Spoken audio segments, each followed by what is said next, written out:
Welcome to Forever Seeking, the Notre Dame Prep Alumni Speaker Series presented by the Forever Saints Alumni Association. I'm Jenny Douglas, NDP's Annual Campaigns and Alumni Engagement Coordinator. Notre Dame Prep is a diocesan Catholic high school located in Scottsdale, Arizona.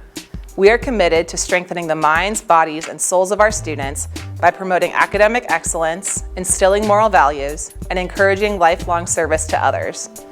Our community was founded on our three pillars of reverence, respect, and responsibility. As Saints, we are forever seeking. This series features NDP community members who share how their involvement with NDP has impacted their lives and their ongoing search for wisdom, truth, knowledge, justice, and understanding. Today we are joined by NDP alumna Victoria Svorinic, who will be hosting our second speaker, Pierre Marcos, English Department faculty member and NDP's Director of the Human Dignity Initiative. Victoria Svorinic is the youngest of four girls, all of whom attended NDP. After graduating from NDP in 2015, Victoria went on to play D1 volleyball at the University of Arizona, where she graduated with a degree in political science. She is now a first-year law student at New England Law, Boston.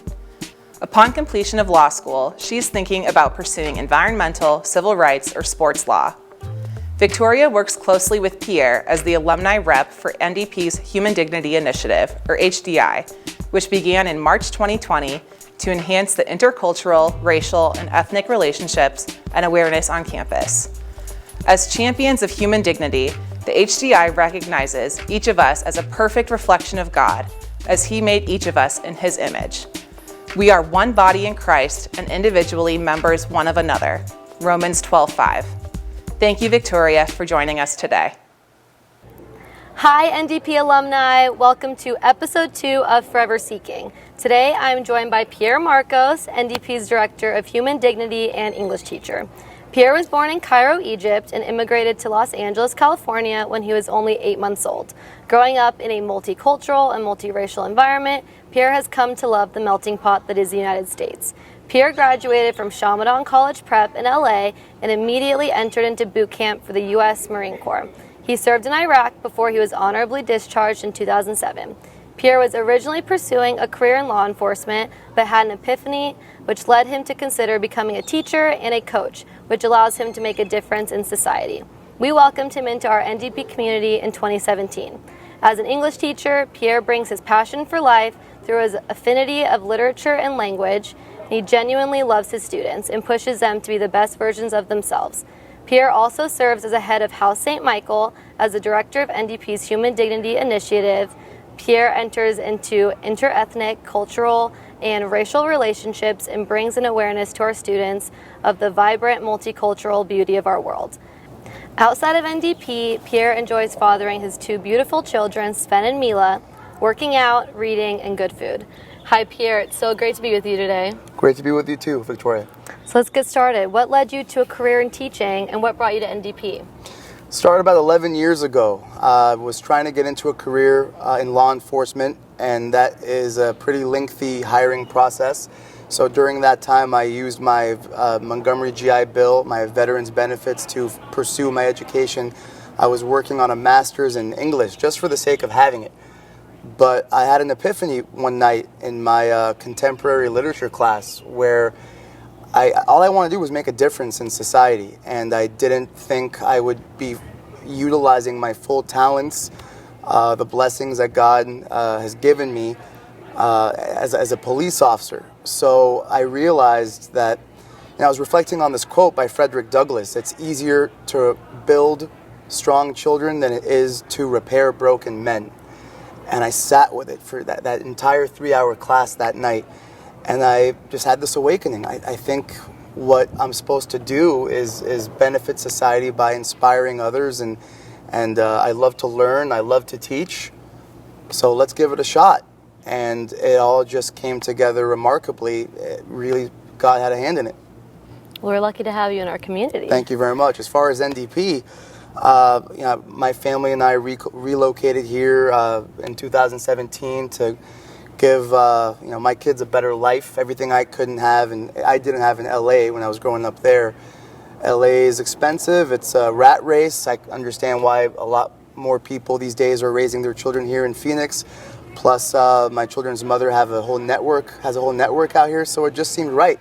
I applied to the only private Catholic, well, I take that back. There were 2 private Catholic high schools hiring. It was St. Mary's and NDP. I'm pretty sure, if I remember correctly, I insulted the person interviewing me at St. Mary's. I called him an intellectual snob. I don't know, can't really remember. But NDP's interview went great. Awesome. And here I am. That's great. So what's the greatest challenge that you have faced as a teacher, and how have you overcome it? Throughout the years, and I think we've reached its apex recently, during this year of COVID-19, a lack of intrinsic motivation in our students, a learned helplessness, a lack of desire to really just grit and grind and do what you got to do and earn your grades, earn your keep. What I'm noticing today is that most students are looking at this education as a punishment when it's actually a gift.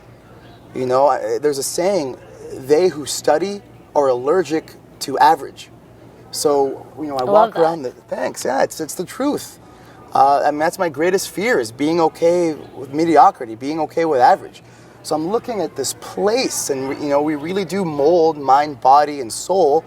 So let's go, snap out of it and realize, our students have a remarkable opportunity to grow and develop. It's a great place to do that. And not only our students, but anyone who gets a chance to spend time here. I, for one, take advantage of that process as well. I'm growing at the same time that my students are growing. Oh, absolutely. In all of your years of teaching, how have the students changed for the better, and what are new challenges you see in their character? Over the past, I'd say 8 years, with the development of social media, these different platforms of communication, students seem to be getting better at juggling multiple areas of their lives. Students today are busy. Their schedules are like those of Fortune 500 company CEOs.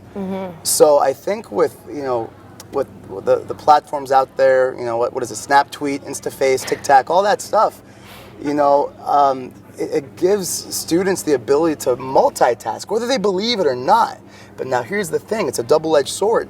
It also attributes to their characters and somewhat of a distraction.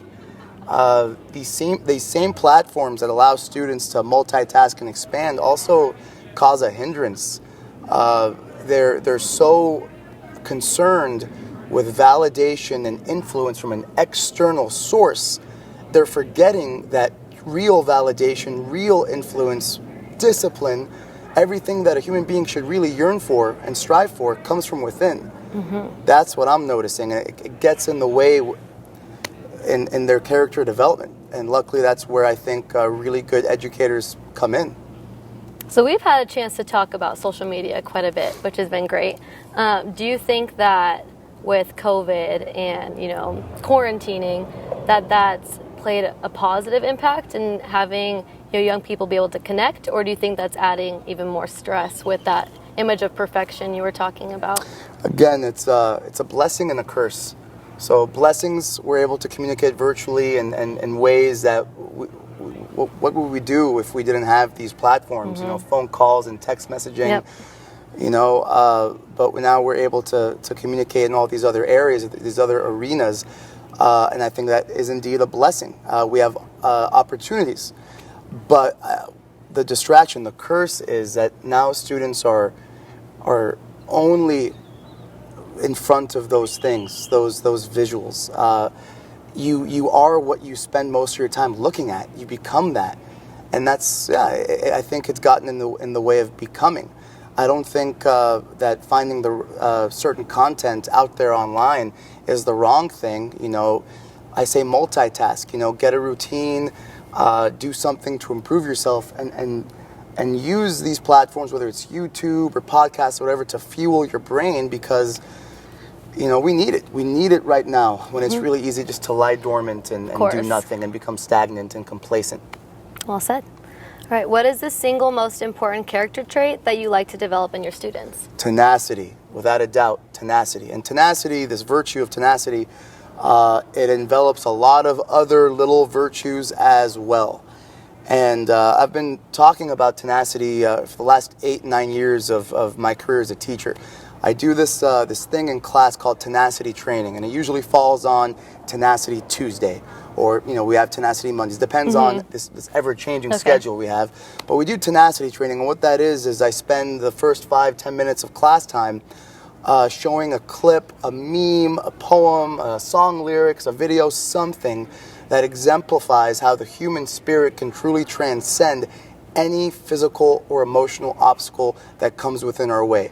By choosing to believe that everything and anything that happens to us is actually is for our best interest, we automatically transform every circumstance, every challenge into a refinery that shapes our character and develops within us the ability to change the world.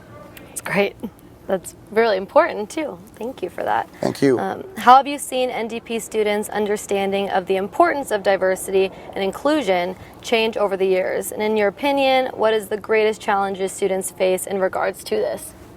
I think it's important to address a fact, possibly consider it the elephant in the room. The stereotype of Scottsdale is that this is a bubble. We exist in a bubble. This is the patron city of luxury cars and steakhouses. We don't have a strong exposure to multiple cultures, outside cultures. The world is a much larger place than North Scottsdale, Arizona. And when I first showed up to NDP in 2017, I didn't think there was much in the realm of diversity and inclusion at all. I would go as far to say that it didn't exist.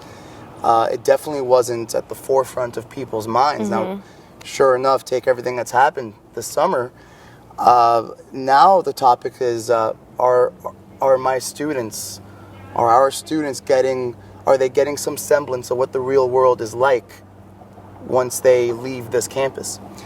Parents are questioning, are my students safe? Are they being exposed to reality? And now we're having these conversations, and now there's this yearning, this thirst for diversity and inclusion that is so powerful that it's manifesting itself into conversations around campus.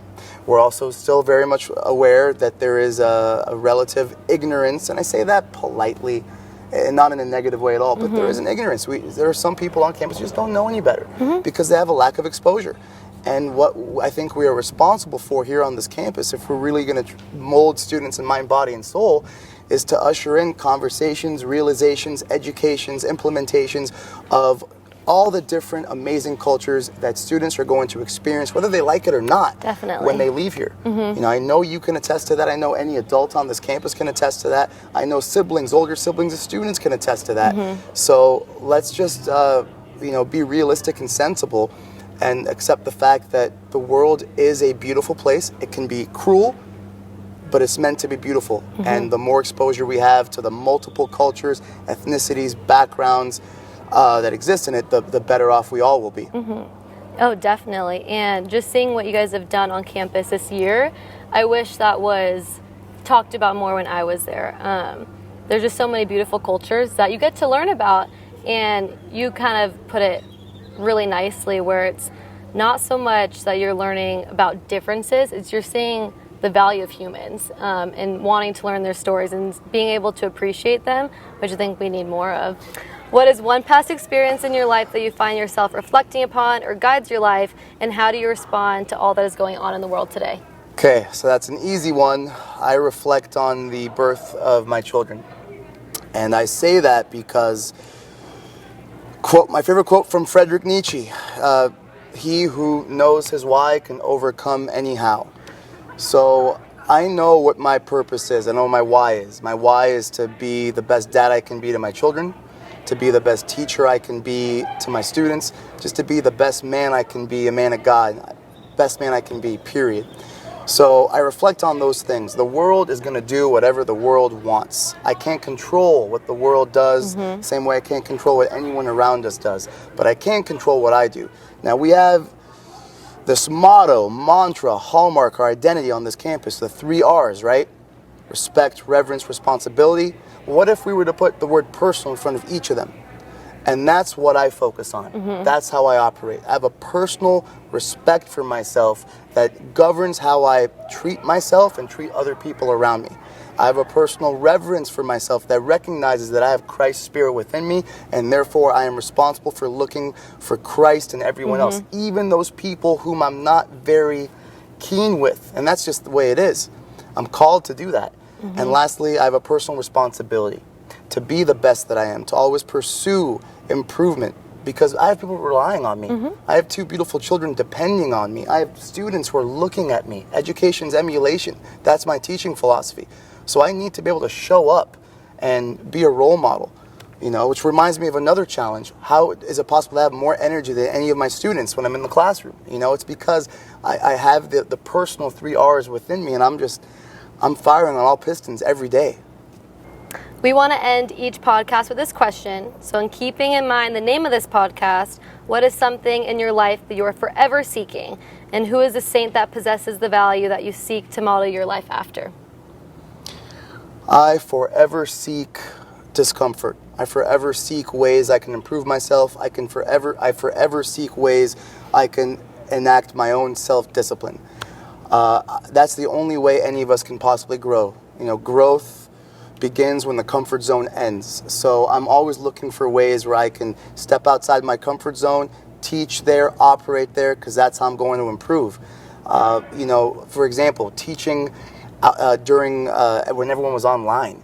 What was I going to do? That's uncomfortable, right? But I used it in a way to help teach students personal responsibility, personal discipline. I had students making their beds first thing in the morning, every morning. We do a bed check in every class. Why? That's great. Because it matters. It's the first thing you should do in the morning, right after you pray.